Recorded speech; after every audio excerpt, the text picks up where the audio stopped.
बिस्मिल्लाहिर्रहमानिर्रहीम। अल्हम्दुलिल्लाहि नहमदुहु व नस्तईनुहु व नस्तगफिरुहु व नुअमिनु बिही व नतवक्कलु अलैहि व नऊज़ु बिल्लाहि मिन शुरूरि अनफुसिना व मिन सय्यिआति अमालिना।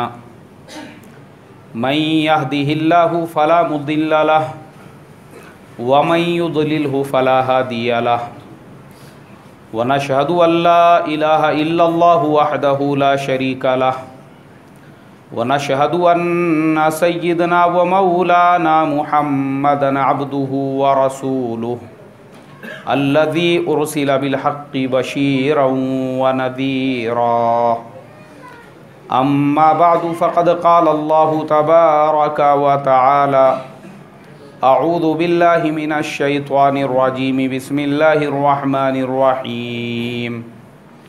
सुब्हानल्लज़ी अस्रा बिअब्दिही लैलन मिनल मस्जिदिल हरामि इलल मस्जिदिल अक़सल्लज़ी बारकना हौलहु लिनुरियहु मिन आयातिना इन्नहु हुवस समीउल बसीर। सदक़ल्लाहुल अज़ीम। मोहतरम भाइयों, बुज़ुर्गों और दोस्तों, मेराज का वाक़या पेश क्यों आया? क्या ज़रूरत पड़ गई थी अल्लाह तबारक व तआला को अपने नबी को ज़मीन से आसमान पर बुलाने की, सातों आसमानों की सैर कराने की और फिर जन्नत और जहन्नुम दिखाने की, अपनी बारगाह के अंदर बुलाने की और आपसे बातचीत करने की? उसकी ज़रूरत क्यों पड़ी?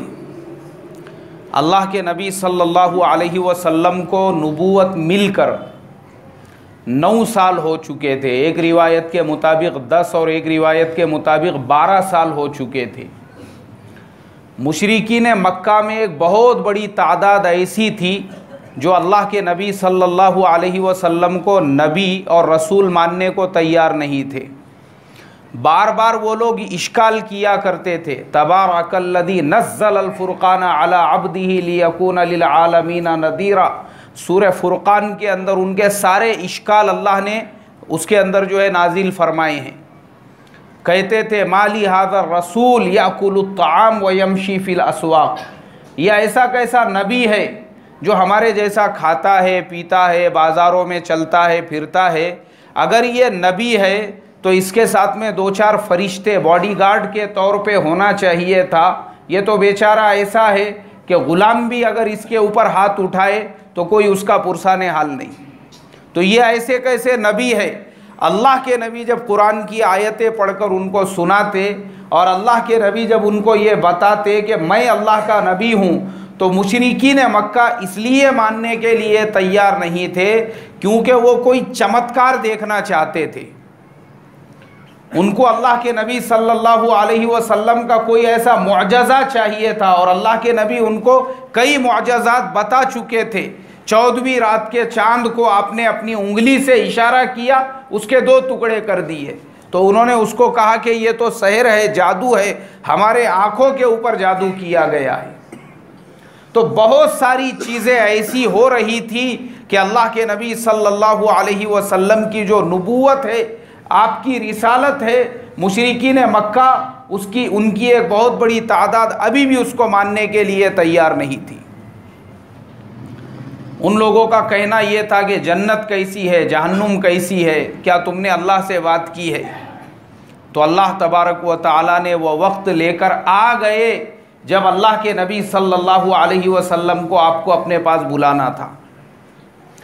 27 रजब सन 12 नबवी मुस्तनद रिवायात के मुताबिक, यानी नबूवत को 12 साल हो चुके थे।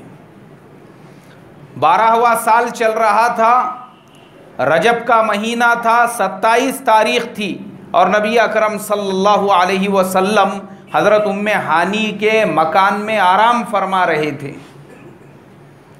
तो इसके बारे में भी 2 रिवायतें मिलती है। एक में मिलता है कि छत फट गई और हज़रत जिब्रील और हज़रत मीकाईल अलैहिस्सलातु वस्सलाम दोनों आए, और एक रिवायत में मिलता है कि दरवाज़े से आए।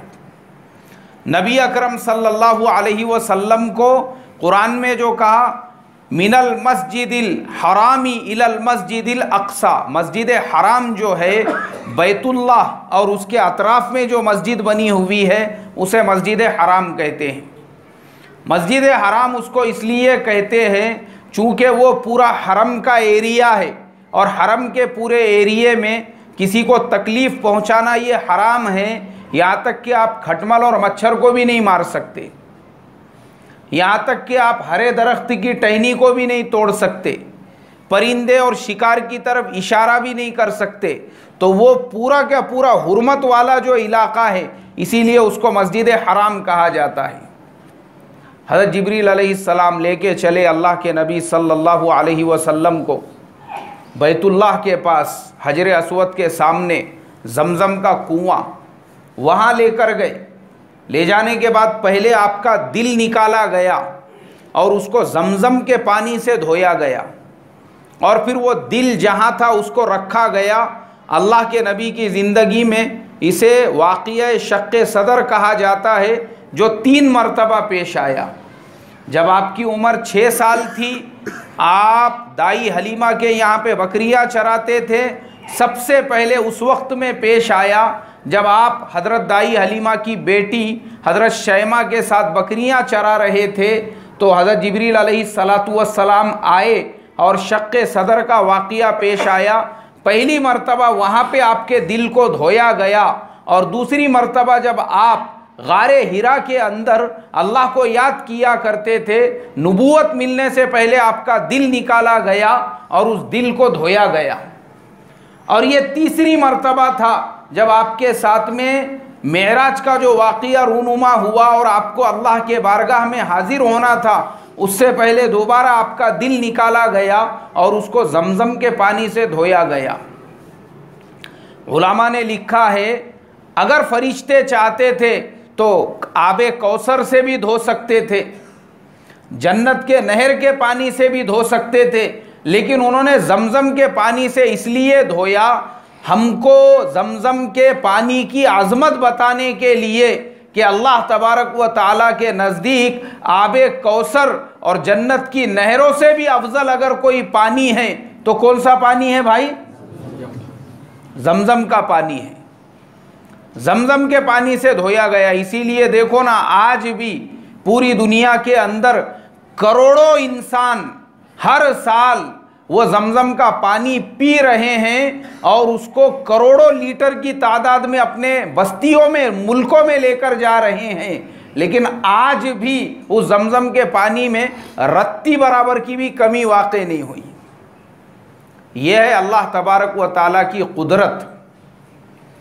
अल्लाह के नबी के दिल को धोया गया। उसके बाद एक सवारी जिसे बुराक, बुराक असल में वो जो सवारी थी वो खच्चर के जैसी सवारी थी। बुराक उसका कोई नाम नहीं था, उसको बुराक इसलिए कहा जाता है कि वो बिजली की रफ्तार से दौड़ने वाला था, और अरबी ज़ुबान में बर्क़ जो है वो बिजली को कहते हैं, बिजली की रफ्तार से। उसकी रफ्तार ऐसी थी कि जहाँ पे नज़र पड़ी, मतलब उसका पहला पैर यहाँ पे, अब नज़र जहाँ पड़ी दूसरा पैर वहाँ पे होता था, फिर उसके आगे जहाँ तक नज़र पड़ी, मतलब जहाँ नज़र पड़ेंगी उसका कदम वहाँ पर पड़ता था। बिजली की रफ्तार से दौड़ने वाला वो जानवर था। हज़रत जिब्रील अलैहिस्सलातु वस्सलाम आगे बैठे और अल्लाह के नबी सल्लल्लाहु अलैहि वसल्लम उनके पीछे बैठे, और फिर हज़रत जिब्रील अलैहिस्सलातु वस्सलाम अल्लाह के नबी सल्लल्लाहु अलैहि वसल्लम को मस्जिद हराम से लेकर चले मस्जिद अक्सा की तरफ। मस्जिद अक्सा जो किसी ज़माने में फ़लस्तीन में हुआ करता था, वो आज भी है। यरूशलेम जो शहर है उसके अंदर मस्जिद अक्सा मौजूद है। मस्जिद अक्सा जो है, आपने देखे होंगे अक्सर हमारे कैलेंडरों के ऊपर एक पीले गुंबद की तस्वीर होती है, वो मस्जिद अक्सा नहीं है, उसको कुब्बतुस सखरा कहते हैं। वो जो पीला गुंबद नज़र आता है उसको कुब्बतुस सखरा कहते हैं। वो बैतुल मुक़द्दस का पूरा का पूरा एरिया है, वो पूरा इलाका है जो दुनिया के तीनों मज़हब, मुसलमान, ईसाई और यहूदी, तीनों के भी लिए मुक़द्दस मकाम है। मुसलमानों की मस्जिद अक्सा वहाँ पर है। मुसलमान कहते हैं हज़रत सुलेमान अलैहिस्सलातु वस्सलाम ने इसकी तामीर की थी, उसमें नमाज होती थी। उसके बाद हज़रत उमर फ़ारूक रज़ी अल्लाह ताला अन्हु के ज़माने में जब मुसलमानों के कब्ज़े में वो पूरा इलाका आ गया, उसके बाद भी नमाज होती थी। आज तक वहाँ पे नमाज होती है। एक बात याद रखो, भले वो यरूशलेम जो शहर है यहूदियों के तसल्लुत में है, वो पूरा इलाका, लेकिन मस्जिद अक्सा गैर आबाद नहीं है, बल्कि मस्जिद अक्सा आबाद है। वहाँ पर 5 वक्त की नमाज होती है, जुमा की नमाज होती है अल्हम्दुलिल्लाह। तो मस्जिद अक्सा जो है वो अंबिया अलैहिमुस्सलातु वस्सलाम की पूरी यादें मस्जिद अक्सा के साथ में जुड़ी हुई है, जिसको जिन्नातों ने तामीर किया था हज़रत सुलेमान अलैहिस्सलातु वस्सलाम के ज़माने में। तो मस्जिद अक्सा का वो पूरा जो एरिया है मुसलमानों के लिए इसलिए, ईसाइयों के लिए इसलिए क्योंकि हज़रत मरियम जो है वो मस्जिद अक्सा की साफ़ सफाई किया करती थी। हज़रत ज़करिया अलैहिस्सलातु वस्सलाम वो मस्जिद अक्सा के मुतवल्ली थे। हज़रत याहया अलैहिस्सलातु वस्सलाम वो मस्जिद अक्सा को आबाद किए हुए थे, मतलब उसकी निस्बत बनी इसराइल के सारे नबियों के साथ में है। और यहूदियों के लिए इसलिए है क्योंकि यहूदियों की वहाँ पे एक दीवार बनी हुई है, उसको दीवार गुरिया कहते हैं, जिसके पास जाकर यहूदी उस दीवार के पास खड़े रहकर रो रो कर उसकी इबादत करते। यानी यहूदियों के लिए पूरी दुनिया में सबसे मुक़द्दस जगह वो एक दीवार है। जैसे मुसलमानों के लिए बैतुल्लाह है, वो दीवार ही उनका बैतुल्लाह है। तो तीनों के लिए वो पूरा क्या पूरा जो कंपाउंड है वो अज़मत वाला है। और अल्लाह के नबी को वहाँ इसलिए लेकर आए, मस्जिद अक्सा ही क्यों लेकर आए? नबी जो है वो सारे के सारे अगर अल्लाह चाहते तो मस्जिद हराम में भी इमामत कर सकते थे।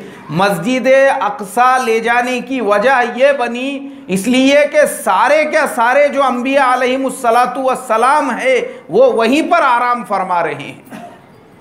मतलब वो पूरे इलाके में, मिस्र वहाँ से करीब है, फ़लस्तीन है, इज़राइल है, ये सारे वो पूरी सरज़मीन अंबिया अलैहिमुस्सलातु वस्सलाम की सरज़मीन है। और बैतुल्लाह जो है वहाँ पे तो सिर्फ हमारे और आपके आका हज़रत मोहम्मद मुस्तफ़ा सल्लल्लाहु अलैहि वसल्लम पैदा हुए, तो अल्लाह ने वहाँ लेकर गया। और इसलिए भी कि आप सल्लल्लाहु अलैहि वसल्लम की वहाँ पर इमामत भी हो, ताकि मस्जिद अक्सा से हमारे नबी पाक सल्लल्लाहु अलैहि वसल्लम की भी निस्बत जुड़े। इसलिए कि पिछले सारे नबियों की निस्बत वहाँ से जुड़ी थी, अब हमारे नबी की भी निस्बत मस्जिद अक्सा से जुड़ गई। नबी अकरम सल्लल्लाहु अलैहि वसल्लम ने कमो बेश अंबिया की तादाद किसी को भी नहीं पता है, लेकिन मशहूर व मारूफ जो कौल है कि 1,24,000 अंबिया अलैहिमुस्सलातु वस्सलाम की इमामत फरमाई।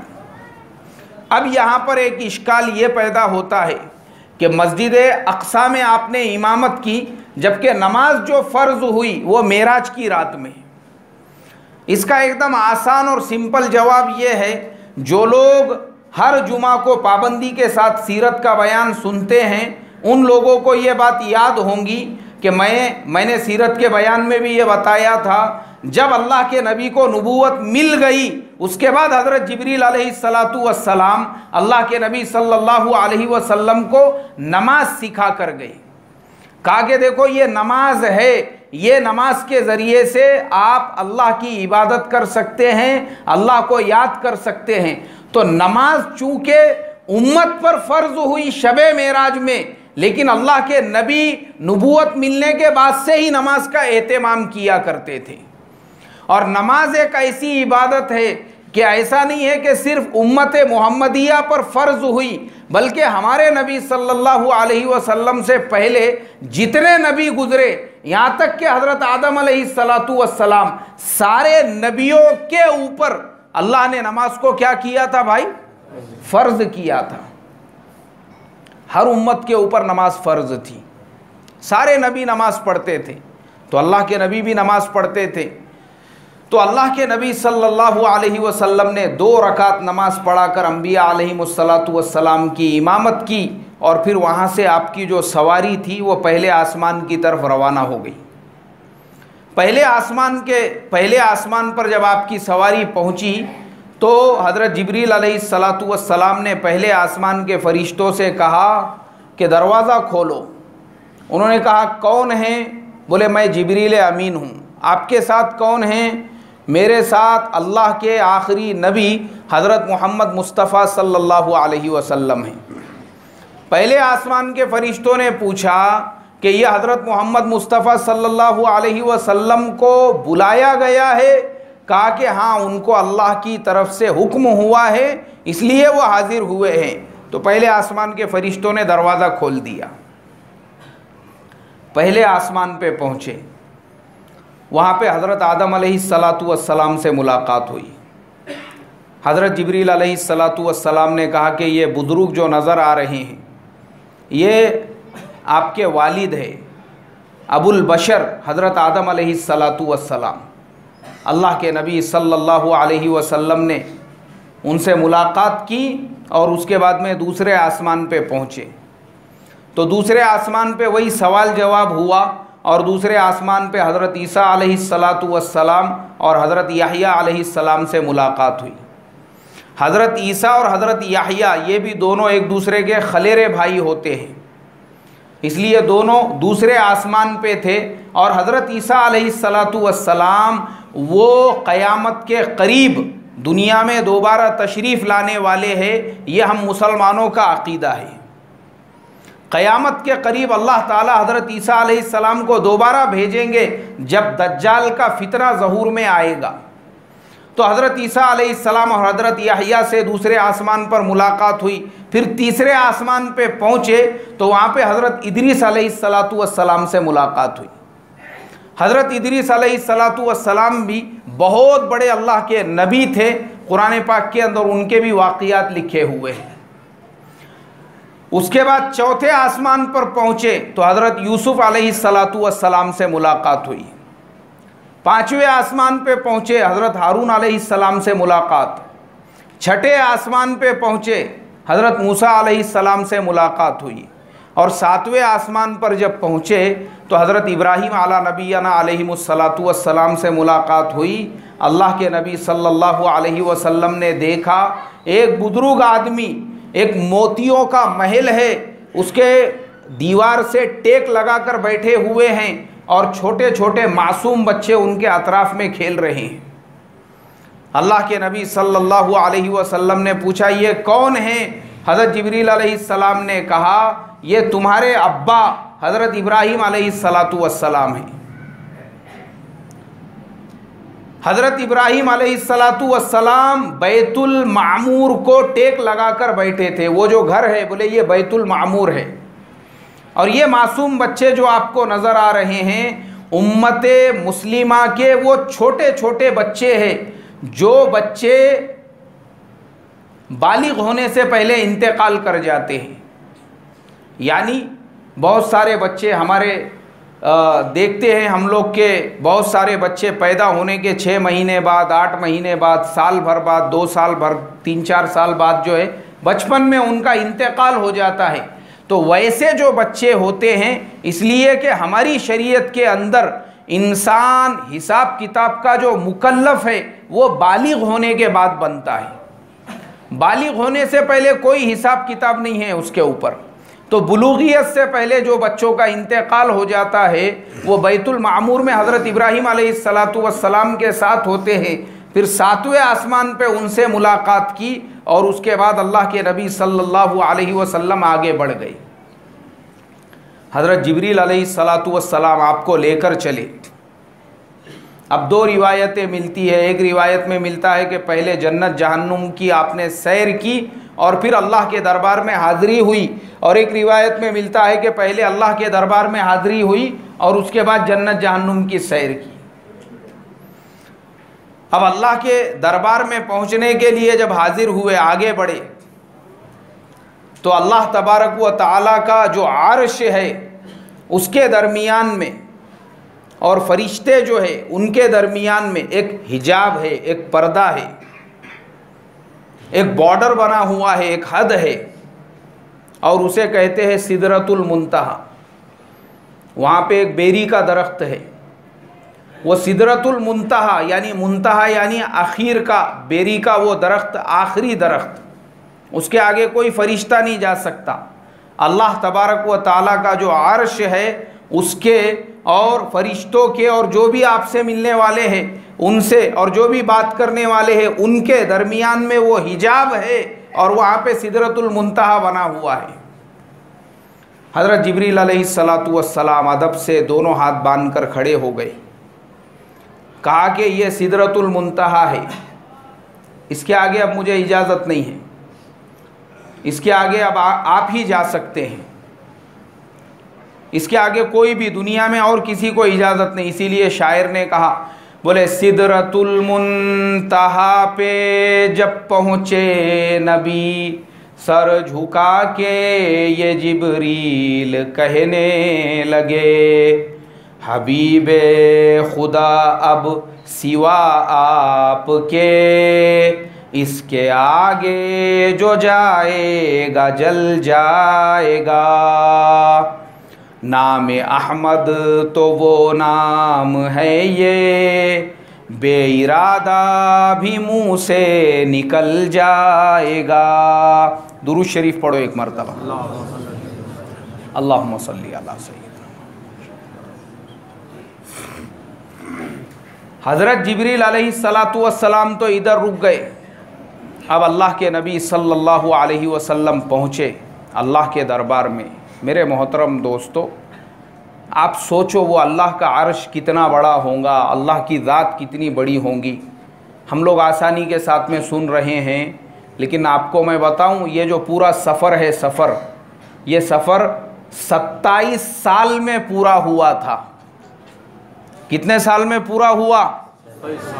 27 साल लगे ये पूरे सफ़र को, मस्जिद हराम से मस्जिद अक्सा, पहला दूसरा तीसरा आसमान, अल्लाह के दरबार की हाज़िरी, और 27 साल तक अल्लाह तबारक व ताला ने पूरी कायनात को, सिर्फ दुनिया को नहीं, पूरे यूनिवर्स को फ्रीज कर दिया, फ्रीज रोक दिया उसको जगह पर। हर चीज़, जो चीज़ जहाँ थी वो चीज़ अपनी जगह पे रुक गई।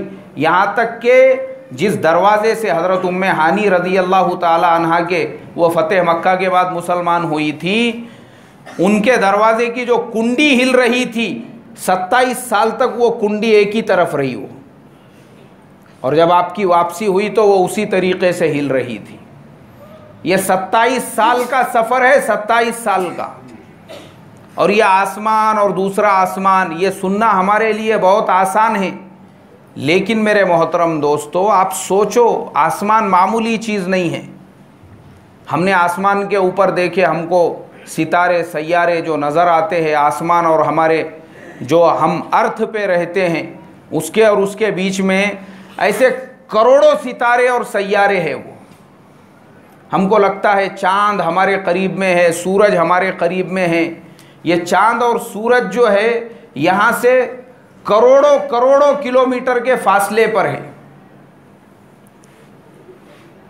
सबसे ज़मीन से सबसे करीब में जो है, आपने देखे होंगे चांद के बाजू में एक सितारा चमकता है जिसे मास सितारा कहते हैं, वो भी करोड़ों करोड़ों किलोमीटर दूर है।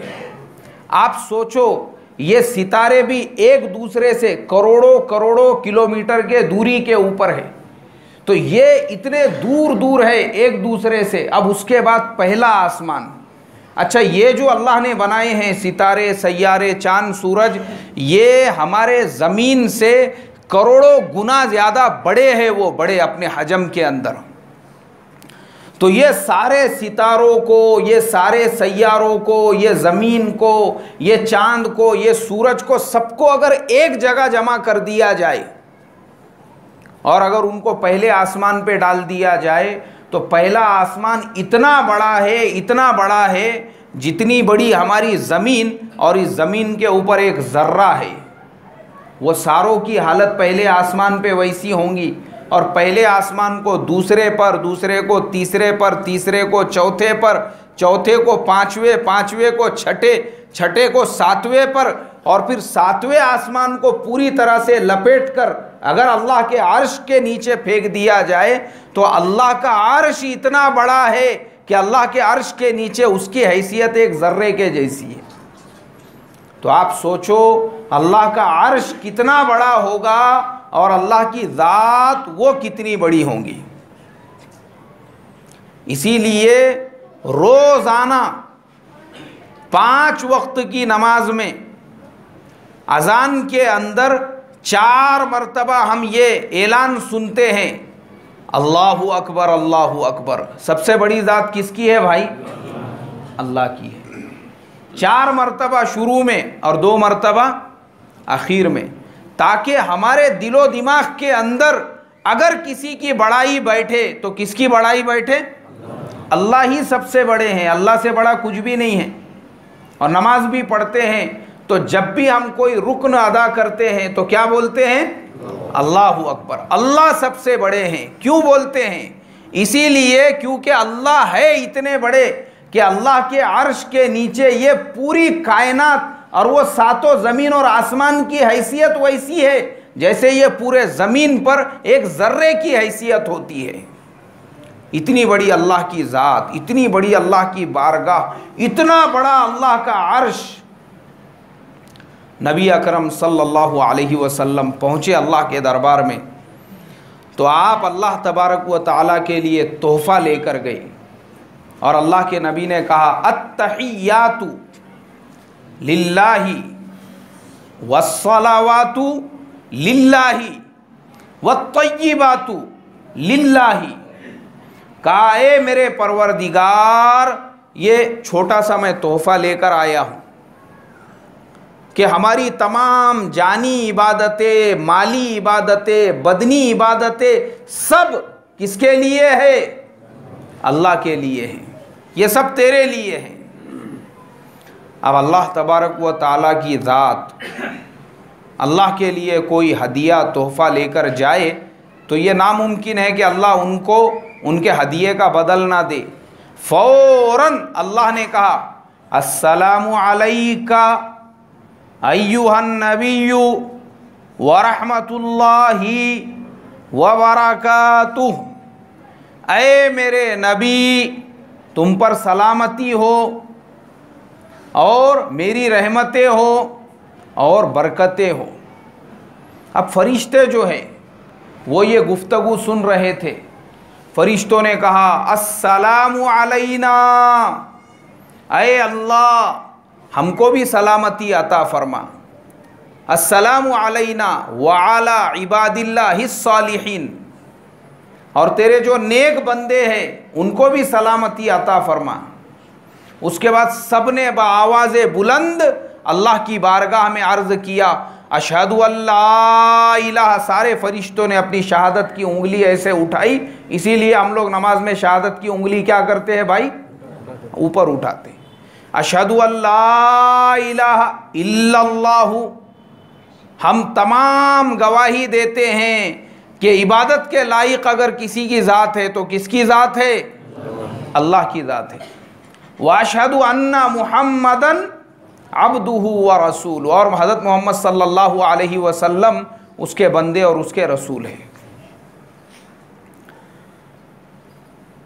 उसके बाद में सब ने मिलकर जब ये कहा, अल्लाह तबारक व तआला ने अपने हबीब हज़रत मोहम्मद मुस्तफ़ा सल्लल्लाहु अलैहि वसल्लम की हाज़िरी के बाद अपने हबीब हज़रत मोहम्मद मुस्तफ़ा सल्लल्लाहु अलैहि वसल्लम को 3 तोहफ़े अता फ़रमाए। कहा, है हमारे नबी, हम आपको 3 तोहफ़े देते हैं। सबसे पहला तोहफ़ा तो ये देते हैं कि आपकी जो उम्मत है उसमें अगर कोई गुनाह करेगा, हम उसके गुनाह को उस वक्त तक लिखने का हुक्म नहीं देंगे जब तक कि वो तौबा नहीं कर लेगा। इसीलिए मोमिन जब कोई गुनाह करता है तो इस नमाज से लेकर अगली नमाज तक लिखने वाला फरिश्ता उसको लिखता नहीं है, इंतज़ार करता है कि ये मोमिन उस नमाज में तौबा करेगा या नहीं करेगा। फिर हम जब नमाज पढ़ते हैं उसमें हम पढ़ते हैं, अल्लाहुम्मा इन्नी ज़लमतु नफ्सी, ऐ मेरे परवरदिगार, मैंने तो अपने आप पर बहुत ज़्यादा जुल्म किया। वला यगफिरुद्दुनूबा इल्ला अंता, तेरे अलावा हमारे गुनाहों को माफ़ करने वाला कोई भी नहीं है। जब आपने ये तौबा कर ली उसके बाद वो गुनाह लिखने की ज़रूरत नहीं पड़ती, वो गुनाह माफ़ हो जाता है। ये खुदा का करम है इस उम्मत के ऊपर कि हमारे से चलते फिरते उठते बैठते जो भी सगीरा गुनाह हो जावे वो गुनाह लिखा नहीं जाता। अल्लाह ने कहा कि तुम्हारा कोई उम्मती अगर कोई गलती करे, गुनाह करे, वो उस वक्त तक नहीं लिखा जाएगा जब तक कि अगली नमाज का वक्त ना हो, यानी उसको मोहलत दी जाती है। अगली नमाज में वो जैसे ही तौबा करता है उसका गुनाह माफ हो गया। बोले लेकिन नेक काम की अगर नीयत करेगा तो नीयत पर ही उसके नामे आमाल में सवाब लिख दिया जाएगा। नेक अमल अभी उसने किया नहीं, खाली नेक अमल की क्या किया भाई, नीयत किया, नीयत। जैसे मिसाल के तौर पर किसी इलाके में दुष्काल पड़ गया, पानी की तकलीफ हो गई और यहाँ बैठे बैठे किसी ने नीयत किया, अय अल्लाह वो फलाने इलाके में लोग पानी के लिए परेशान हैं, काश मेरी अगर इस्तेताअत होती मैं उस इलाके के लोगों को पानी पिलाता। तो पानी पिलाने की नीयत करने पर ही नामे आमाल में काय का सवाब लिख दिया गया, पानी पिलाने का। सिर्फ नीयत के ऊपर अल्लाह सवाब लिख देंगे। और फिर फरमाया कि अगर नेक अमल करे तो करने के बाद वो एक अमल के बदले में 10 नेकियां लिखी जाएंगी। कितनी नेकियां भाई? 10। गुनाह करने पर उस वक्त तक लिखा नहीं जाएगा जब तक कि तौबा नहीं करता। नेक अमल की नीयत पे ही सवाब लिख दिया जाएगा। और अगर अमल कर लिया तो कितने दर्जे सवाब होगा? 10 दर्जे सवाब लिखा जाएगा। दूसरा तोहफा कहा कि तुमको ये आखिरी आयतें दे रहा हूं मैं। सूरह बकरा की जो आखिरी आयतें हैं ये अल्लाह की तरफ से तोहफा मिला हुआ है।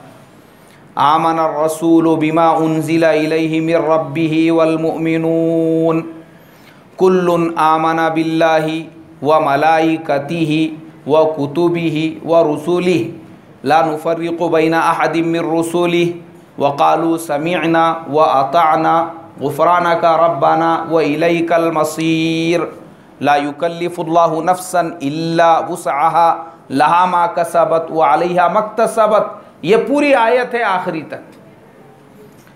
ये अल्लाह ने अपने नबी को ख़ास अपने ख़जाने से अता फ़रमाई। इसीलिए उलमा लिखते हैं कि अगर कोई आदमी, ये सुन्नत है अल्लाह के नबी की, रात में सोते वक्त में ये आयत पढ़ के सोना चाहिए। जो आदमी रात में सोते वक्त इस आयत को अपना मामूल बना लेगा उसके घर पे कभी भी फाका नहीं होगा। फाका क्या नहीं होगा भाई? फाका मतलब उसके घर पे कभी भी खाने पीने की कमी नहीं आएगी। अल्लाह उसके रोज़ी में बरकत अता फरमाएंगे। जो आदमी रोज़ाना रात में या आमन रसूलू की 2 आयतें पढ़ेगा आखिर तक, उसके घर में कभी भी किसी के ऊपर सहर और जादू का असर नहीं होगा। जो आदमी रोज़ाना ये आखिर की 2 आयतें पढ़ेगा, अगर उसके घर में कोई सहर और जादू का असर भी है वो ख़त्म हो जाएगा।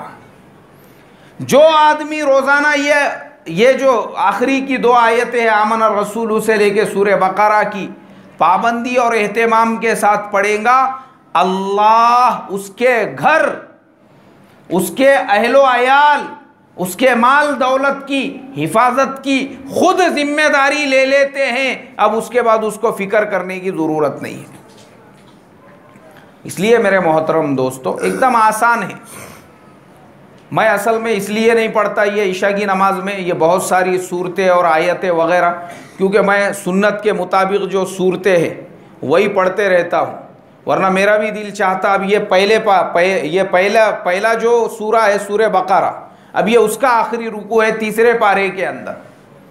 तो इसके लिए आप लोग इसको याद करो, करेंगे इंशाअल्लाह, और रोज़ाना पढ़ने का इसको मामूल बनाओ। तो सूरह बकरा की आखिरी आयतें अल्लाह की तरफ से तोहफ़ा मिली और उसके बाद अल्लाह ने अपने नबी को तोहफ़े में 50 नमाजें अता की। अल्लाह के नबी लेकर चले, हज़रत मूसा अलैहिस्सलातु वस्सलाम से मुलाकात हुई, हज़रत मूसा अलैहिस्सलाम ने कहा, देखो मेरी उम्मत पर सिर्फ 2 नमाज़ें फ़र्ज़ थी, उन्होंने वो 2 नमाज़ों को भी सही ढंग से अदा नहीं किया तो अल्लाह उनसे नाराज़ हो गए। तुम्हारी उम्मत 50 नमाज़ें कहाँ से पढ़ेंगी। अल्लाह के नबी वापस आए और नमाज़ें कम करते करते आखिर में 5 नमाज़ें बाकी रह गई। अब ये जो 5 नमाज़ें हैं मेरे मोहतरम दोस्तों, ये भी अल्लाह तबारक व ताला ने इस तरतीब के साथ में इनको फ़र्ज़ किया। सूरज निकलने से पहले फ़ज्र है, दोपहर में हम काम धंधे में बिज़ी है उस वक्त में ज़ोहर है, शाम के वक्त असर है, सूरज ढलने के बाद मगरिब है, और रात में सोने से पहले ये 5 नमाज़ों को पूरे दिन पर अल्लाह ने ऐसे तकसीम किया कि किसी भी वक्त में गफलत के अंदर हम अल्लाह ताला को ना भूलें। तो इसके लिए हमारी और आपकी ज़िम्मेदारी बनती है नमाज़ों का हम हर हाल में एहतमाम करें, इसलिए कि नमाज ही एक ऐसी इबादत है जो किसी भी हाल में मुसलमान के लिए माफ़ नहीं है, किसी भी हाल में माफ़ नहीं है। आप अपने मकाम पर है तो मस्जिद के अंदर तकबीर उला से नमाज़ों का एहतमाम करो। आप सफ़र में हैं, शरीयत ने आपके लिए सहूलत दे दी। अगर आप 78 किलोमीटर से ज़्यादा का सफ़र करते हैं तो ज़ोहर, असर और इशा, ये जो 4 रकात वाली नमाज है, अब इसमें आपको 2 रकात माफ़ हो गई। अब आपको 2 ही रकात नमाज पढ़ना है अल्लाह ने, लेकिन नमाज माफ़ नहीं की। नमाज की तादाद को अल्लाह ने कम किया, रकातों को, लेकिन नमाज को माफ़ किया क्या भाई? बिस्तर पर अगर आप है, खड़े नहीं रह सकते, तब भी नमाज माफ़ नहीं है। आपको कैसे नमाज पढ़ना है? बैठ के नमाज पढ़ना है। बैठ के नहीं पढ़ सकते, इशारों से पढ़ना है, लेकिन नमाज हर हाल में मुसलमान के ऊपर फ़र्ज़ है। यह मुसलमान की पहचान है, मुसलमान की शान है। इसीलिए जुमा के अंदर जो खुतबा पढ़ा जाता है उसके अंदर मैं एक हदीस पढ़ता हूँ हमेशा, जिसमें अल्लाह के नबी ने फरमाया कि नमाज ये मोमिन और काफिर के दरमियान में फ़र्क है। दोनों के बीच में अगर फ़र्क है तो किस चीज़ का फ़र्क है? नमाज का फ़र्क है कि जो मोमिन और ईमान वाला होता है वो नमाज पढ़ता है, और जो गैर होगा, जो अल्लाह को नहीं मानता, वो नमाज नहीं पढ़ेगा। तो इसके लिए मेरे मोहतरम दोस्तों, आज शब मेराज की मुबारक रात है। अज़्म करो, इरादा करो, चाहे मैं सफ़र में रहूं, चाहे मैं हज़र में रहूं, चाहे मैं किसी भी हाल में रहूं, अपनी ज़िंदगी में नमाज कभी भी नहीं छोड़ूंगा। बोलो इंशाअल्लाह। और हर हाल में नमाज का एहतमाम करूंगा। इसलिए आप नमाज़ों का एहतमाम करके देखो। कोई आदमी अगर काम धंधे वाला है, जॉब पे जाने वाला है, उसके लिए भी नमाज में सहूलत है। क्या अगर आपके काम का टाइम हो गया, आप मस्जिद में नहीं आ सकते, फजर की नमाज अव्वल वक्त में पढ़ो, अपने काम पे निकल जाओ। आप अगर कंपनी में हैं या आप खेत में हैं या सफ़र में हैं, वहाँ अगर 1-2 लोग मिल गए, आप मस्जिद में नहीं जा सकते, वहीं 2-4 लोगों की जमात करो, वहाँ पे भी आप जमात के साथ में नमाज पढ़ सकते।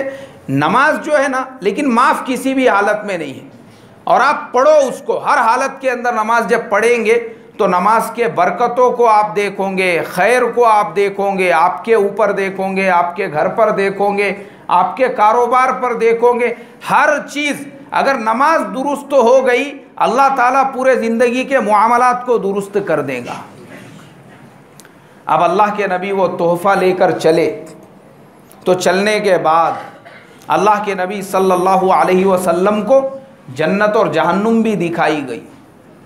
आप सल्लल्लाहु अलैहि वसल्लम ने जहन्नुम के अज़ाब भी देखे कि जहन्नुम में कैसे कैसे अज़ाब है, और जन्नत की नेमतें भी देखी कि जन्नत के अंदर किस किस तरीक़े की नेमतें हैं, किस किस तरीक़े की नहरें हैं, और किस तरीक़े से जन्नतियों को नवाजा जाएगा। और ये इसलिए आपने देखा, इसलिए कि दुनिया में आने के बाद अगर मेरे और आपसे किसी ने सवाल किया, भाई आप लोग मुसलमान हैं, अल्लाह को मानते हो और बोलते हो कि अल्लाह मरने के बाद जन्नत देंगे, क्या तुमने जन्नत देखी है? अरे भाई, हमने जन्नत नहीं देखी है, लेकिन किसने जन्नत देखी है? हमारे नबी पाक सल्लल्लाहु अलैहि वसल्लम ने। हमारी आँख झूठ बोल सकती है, हमारे नबी की आँख झूठ बोल सकती है क्या भाई? हमारे नबी की आँख ने देख लिया, वो हमारे लिए काफ़ी है। ये मेरे तुम्हारे जैसे कमज़ोर मुसलमानों के लिए।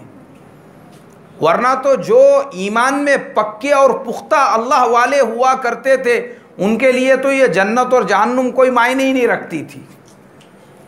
जैसे इमाम फ़खरुद्दीन राज़ी रहमतुल्लाह अलैह का वाक़या मिलता है, शैतान मरते वक्त में उनके करीब आया और उनसे दलाइल मांगने लगा कि तुमने अल्लाह को किस तरीक़े से माना, उसकी दलाइल दो।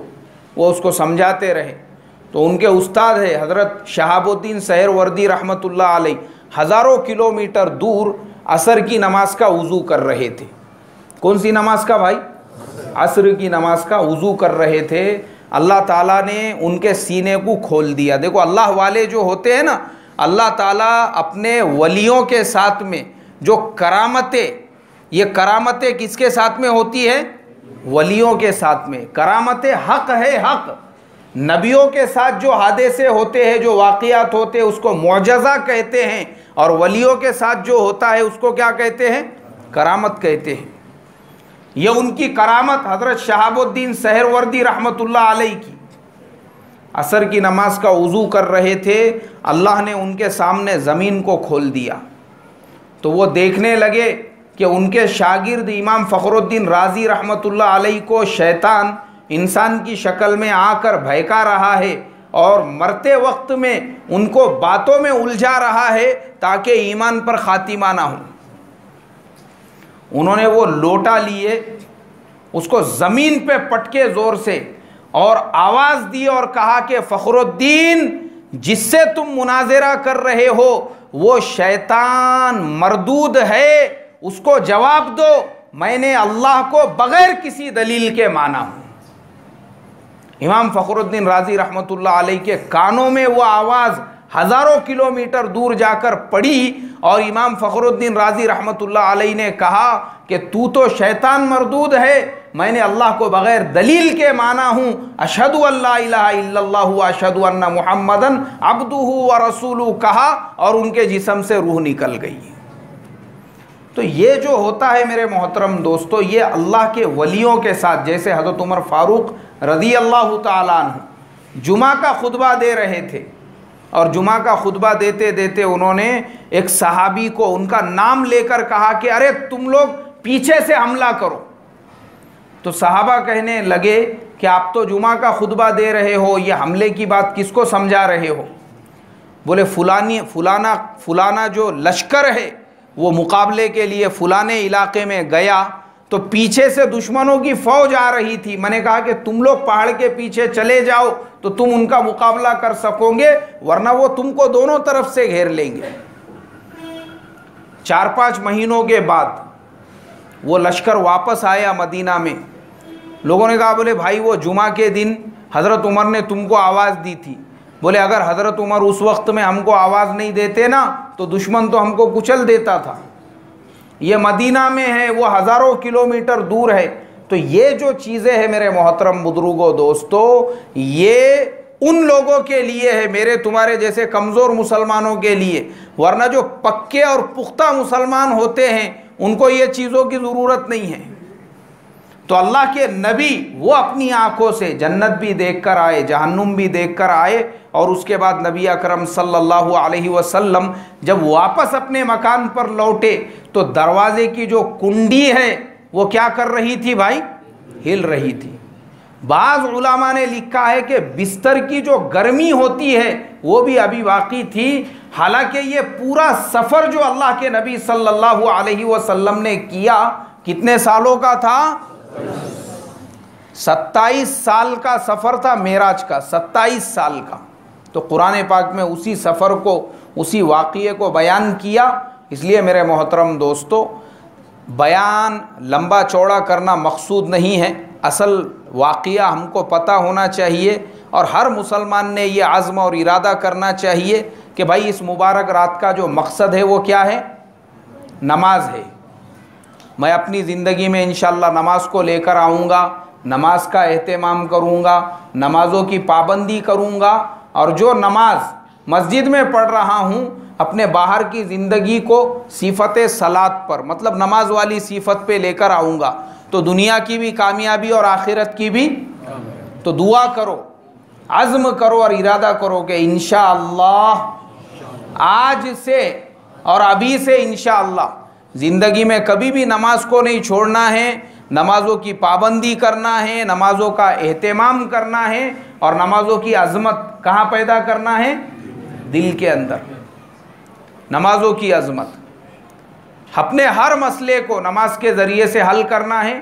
2-3 नमाज़ें मैं आपको बता देता हूँ ताकि वो नमाज़ों का आप एहतमाम करेंगे, अल्लाह बहुत से मसलों को हल करेंगे। एक तो है सलातुत तौबा, रोज़ाना 2 रकात सलातुत तौबा पढ़ने का एहतमाम करो। सलातुत तौबा, अब आपको लग रहा होगा कि भाई सलातुत तौबा पढ़ेंगे तो गुनाह माफ़ हो जाएंगे।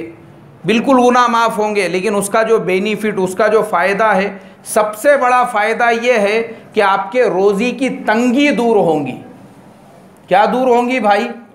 रोज़ी की तंगी दूर होंगी। अभी मेरी मुलाकात एक 15 दिन पहले एक साहब है जिनका महीने का करोड़ों का टर्नओवर है, उनसे मेरी मुलाकात हुई। उन्होंने कहा मौलाना पिछले 2-3 महीने से कारोबार बिल्कुल जम गया, टर्नओवर बराबर से हो नहीं रहा है, मैं क्या करूं? मैंने कहा अस्तगफिरुल्लाह पढ़ो। नहीं बोले कोई और दूसरा वजीफ़ा, मैंने कहा अस्तगफिरुल्लाह पढ़ो। कोई कुरान की आयत, मैंने कहा अस्तगफिरुल्लाह पढ़ो। फिर मैं वहाँ से निकलने लगा, फिर वो कहने लगे और कोई मेरे लिए ख़ास नमाज वगैरह, मैंने कहा चलते फिरते उठते बैठते अस्तगफिरुल्लाह का एहतमाम करो और सलातुत तौबा ये रोज़ाना पाबंदी के साथ में पढ़ो, बस यही वजीफ़ा है। बोले नहीं ये तो एकदम नॉर्मल है, मैं तो रोज़ अमल करता हूँ। मैंने कहा इसी पर करो, इसलिए कि हज़रत थानवी रहमतुल्लाह अलैहि ने ये हसन बसरी रहमतुल्लाह अलैहि का एक वाक़िया लिखा। एक आदमी उनके पास में आया और उस आदमी ने आकर कहा, बोले हज़रत मेरे खेती बाड़ी के अंदर पानी सूख चुका है, बागात मेरे ख़राब हो रहे हैं, बाग मेरे सूख रहे हैं और मेरा जो कारोबार है वो ठप हो रहा है, फल जो पैदा होने वाले थे वो फल नहीं पैदा हो रहे हैं, मैं क्या करूं? हज़रत हसन बसरी ने कहा, बोले भाई सलातुत तौबा पढ़ो और इस्तिग़फ़ार का एहतमाम करो। एक दूसरा आदमी आया, उसने कहा हज़रत मुझे औलाद नहीं है, मैं क्या करूं? उन्होंने कहा सलातुत तौबा पढ़ो और इस्तिग़फ़ार का एहतमाम करो। तीसरा आदमी आया कि दुकान में धंधा कारोबार सही से नहीं चल रहा है, फरमाया सलातुत तौबा पढ़ो और इस्तिग़फ़ार का एहतमाम करो। तो शागिर्द सबक पढ़ते बैठे थे, अब वो बच्चों को पढ़ा भी रहे थे और लोग अपने मसाइल भी लेके आ रहे थे। अब सामने जो बच्चे बैठे हुए रहते, उन्होंने बोले हज़रत सर के दर्द के लिए भी आपने वही गोली दिए, पेट के दर्द के लिए भी वही दिए, बदन दर्द के लिए भी, बुखार के लिए भी। एक के खेत में बारिश नहीं हो रही, उसको भी इस्तिग़फ़ार का वजीफ़ा, औलाद नहीं है उसको इस्तिग़फ़ार का वजीफ़ा, धंधा कारोबार नहीं चल रहा, रोज़ी में तंगी हो गई, उसको इस्तिग़फ़ार का वजीफ़ा। बोले देखो ये मेरा नहीं है, ये किसका है? अल्लाह तबारक व तआला का। कुरान में अल्लाह ने सूरे नूह के अंदर फरमाया इस्तग़फ़िरू रब्बकुम इन्नहु काना गफ़्फ़ारा, कसरत से तौबा करो, इस्तिग़फ़ार करो। माफ़ करने वाली ज़ात किसकी है? अल्लाह की है। अगर तुम कसरत से इस्तिग़फ़ार करोगे, तौबा करोगे, तो फिर वो क्या तुमको उसका बेनिफिट देगा? युरसिलिस समा अलैकुम मिदरारा, उसके बाद कंटिन्यूली बारिशें होंगी, दुष्काल दूर हो जाएगा। वयुमदिदकुम बि अमवालिन व बनीन, फिर तुम्हारे रोज़ी की तंगी दूर हो जाएंगी, अल्लाह माल में बरकत देंगे। जिसको औलाद नहीं थी उसके लिए फरमाया तेरे औलाद में भी बरकत देंगे। वयजअल लकुम जन्नातिन वयजअल लकुम अनहारा, जो बागात सूख गए थे वो सरसब्ज़ व शादाब होंगे और फलों से लहलहाने लगेंगे। ये मैं नहीं कह रहा हूँ, कौन कह रहा है भाई? अल्लाह कह रहे हैं। तो सलातुत तौबा का एहतमाम करो। आपको लगेगा सलातुत तौबा तो गुनाहों से माफ़ी, गुनाहों से माफ़ी भी होंगी, लेकिन साथ में फ्री में, मुफ्त में, फुकट में ये सारे बेनिफिट भी आपको मिलेंगे। उसके बाद 2 रकात शुक्राना नमाज, जब भी मौका मिले शुक्राना नमाज किस लिए पढ़ना है? सबसे बड़ी जो नेमत अल्लाह ने हमको अता फरमाई है वो ईमान की नेमत है। कौन सी नेमत है भाई?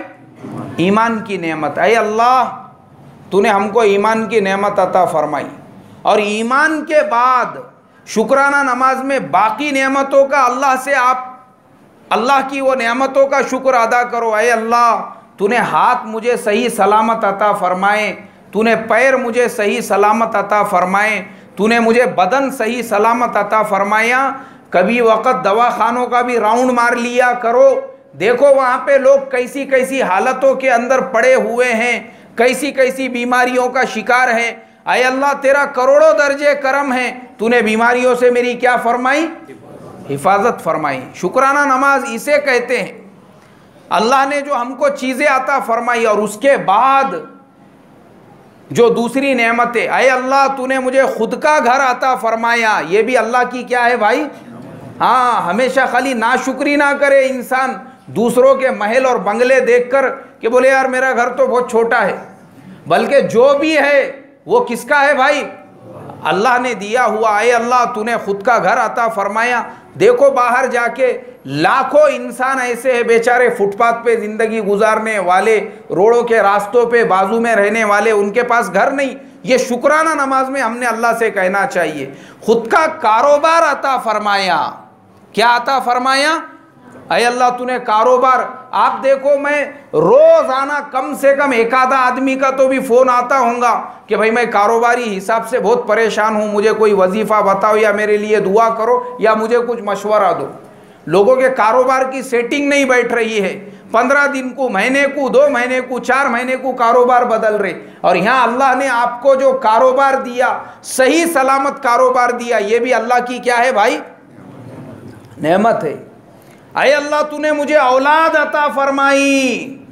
औलाद भी अल्लाह की क्या है, बहुत बड़ी नेमत है। जो औलाद के डॉक्टर है, कभी बैठो वहाँ पे जाके आधा घंटा 15 मिनट, आपको पता चलेगा औलाद के लिए जो नए नए तरीक़े निकल गए, IVF वगैरह वगैरह, 10-10 लाख रुपये लोगों ने खर्चा कर दिए, उसके बाद भी औलाद होने को तैयार नहीं। दुनिया का कोई डॉक्टर नहीं छोड़े, कोई ऐसा आयुर्वेदिक दवा नहीं छोड़े, यूनानी दवा नहीं, सब करके बैठे, सारी चीज़ें करके बैठे, फिर भी उनको क्या नहीं हो रही है, औलाद नहीं हो रही है।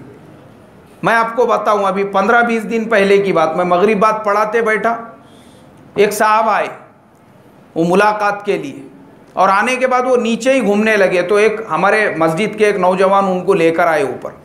वो आया बेचारा मेरे पास में बैठा। मैं बोला बोलो भाई क्या मसला है आपका। बोले वो औलाद के बारे में जो है कुरान की आयत आपने शायद रमज़ान के महीने में बताए थे, मैं उसके बारे में पूछने के लिए आया हूँ, उसको कैसा पढ़ना, कैसा अमल करना, क्या करना। मैं बोला फ़ोन पे पूछ लेना था। नहीं, बोले वो फ़ोन पे मुझे नहीं जम रहा था आपको फ़ोन करके पूछना, तो मैं यहाँ पूछने के लिए आया। अब मुझे लगा शायद वो अपने सैयद नगर का या हड़पसर का साथी होगा, तो मैंने उनसे कहा ठीक है बैठो। मैं बोला मैं थोड़ा बच्चों का सबक सुन रहा हूँ। अब मैं बैठा, बैठने के बाद में मैंने पानी की बोतल दिया, वो बेचारे ने पूरी पानी की बोतल पी लिया बैठे बैठे। तो मैं बोला भाई क्या बात है, आप बहुत थके हुए दिख रहे। बोले मैं बारामती से आगे 40 किलोमीटर दूर एक गांव है, वहाँ से यहाँ तक आया हूँ मोटरसाइकिल चलाते चलाते। मैंने कहा भाई बोलना फिर, जब से मुझे लगा कि तू यहीं महल्ले का या हड़पसर का साथी होगा। बोले नहीं, मैं वहाँ से सिर्फ औलाद के उस वजीफ़े के लिए, क्योंकि बोले मैंने बड़े बड़े डॉक्टरों के पास में मैं चला गया, हर आयुर्वेदिक दवा इस्तेमाल किया। किसी ने मुझे बताया कि कुरान की ये आयत तफसीर के बयान में बयान हुई थी, वो कौन से पारे में है, किधर है, क्या है, वो उतनी बात के लिए वो बेचारा कई घंटे गाड़ी चलाते हुए यहाँ पे वो पूछने के लिए आया। तो जिसको औलाद नहीं है वो जानते हैं। तो हमको अगर वो अल्लाह ने नेमत दी है तो वो 2 रकात शुक्राना नमाज पढ़ के हमने उस पर भी अल्लाह का क्या करना चाहिए भाई, अय अल्लाह तूने औलाद अता फरमाई, ये भी अल्लाह की नेमत है। 2 रकात सलातुल तौबा, 2 रकात शुक्राना, और उसके बाद 2 रकात सलातुल हाजत। और सलातुल हाजत के अंदर हम दुनिया की चीज़ें ना मांगे, दुनिया फ्री में देगा अल्लाह। जैसे मौलाना उमर साहब पालनपुरी रहमतुल्लाह अलैह फरमाया करते थे, आदमी भैंस जो है वो दूध के लिए ख़रीदता है, लेकिन गोबर उसको कैसा मिलता है भाई, फ्री में मिलता है। मतलब गोबर फेंकने में नहीं जाता। गांव खेड़े में वकंडा 2-2 लाख रुपये में बिकता है जो गोबर का रहता, तो उपलिया 20-20 रुपये में बिक रहे आजकल। तो वो गोबर भी बेफायदा नहीं है। आदमी खरीदता भैंस दूध के लिए है, लेकिन गोबर उसको मुफ्त में मिलता है। तो दुनिया का सवाल ना करे, सलातुल हाजत में हम आखिरत मांगे। अय अल्लाह तूने सारी नेमतें तो अता फरमाई, बस अब मेरी आखिरत सवार। ऐ अल्लाह मुझे जन्नतुल फिरदौस अता फरमा, मेरे वालिदैन को अता फरमा, हमारे गुनाहों की मग़फ़िरत फरमा। ऐ अल्लाह तू तक़वे वाला था और फिर तवक्कुल वाला। सलातुल हाजत में भी हम अल्लाह से काय का सवाल करें? दीन का सवाल करेंगे इंशाअल्लाह। तो ये 6 रकात नमाजों का अगर हम एहतमाम करेंगे रोज़ाना, अगर मस्जिद में हमको वक्त नहीं मिल रहा है कोई मसला नहीं है, नफल नमाज आप अपने घर पे भी पढ़ सकते हैं और घर पे ही पढ़े, रात में सोने से पहले पढ़ेंगे तो इंशाअल्लाह आपके दिल में सोते वक्त भी आखिरत का तसव्वुर रहेगा। वज़ू करके, और अल्लाह के नबी ने खुद फरमाया अपने घरों को कब्रस्तान मत बनाओ, घर में भी कभी कभी नमाज पढ़ लिया करो। तो हमको अल्लाह के लिए पढ़ना है, घर में भी हम 2-2 रकात, 6 रकात, 5 से 6 मिनट का वक्त है, ये पढ़कर 2 रकात सलातुत तौबा, 2 रकात शुक्राना और 2 रकात सलातुल हाजत पढ़ के अल्लाह तबारक व ताला से दुआ कर सकते हैं। तो नमाज अगर हमारे ज़िंदगी का हिस्सा बनेंगी, अल्लाह दुनिया और आखिरत के सारे मसाइल को हल करेंगे इंशाअल्लाह। अल्लाह मुझे आपको अमल की तौफीक अता फरमाए। मुख्तसर सी दुआ कर लेंगे।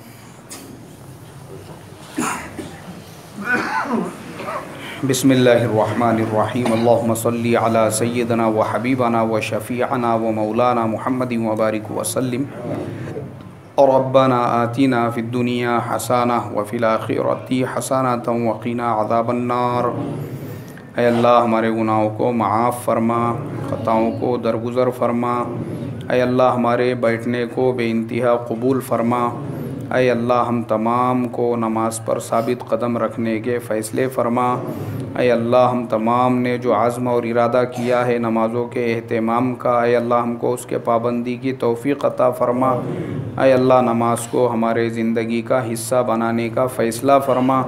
ऐ अल्लाह हमारी बाहर वाली ज़िंदगी को भी सिफ़त सलात पे चलाने के फ़ैसले फ़रमा। ऐ अल्लाह हमको भी सिफ़त सलात वाली ज़िंदगी गुजारने की तौफ़ीक़ नसीब फ़रमा।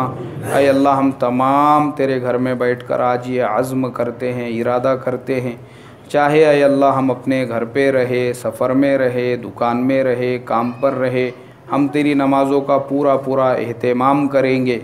ऐ अल्लाह हमको साबित कदमी अता फ़रमा। ऐ अल्लाह पाबंदी की तौफ़ीक़ नसीब फ़रमा। ऐ अल्लाह हमारे तमाम मसाइल को अपने फ़ज़ल व करम से नबी पाक सल्लल्लाहु अलैहि वसल्लम के तुफ़ैल में ऐ अल्लाह तू हल फरमा। हमारी दुआओं को अपने फ़ज़ल व करम से कबूल फरमा। सल्लल्लाहु तआला अला खैरि खल्क़िही मुहम्मदिन व अला आलिही व अस्हाबिही अजमाइन बिरहमतिका या रहमान।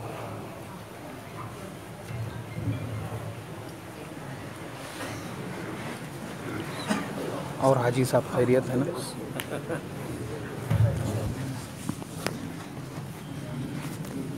दूर से आए आप माशाअल्लाह।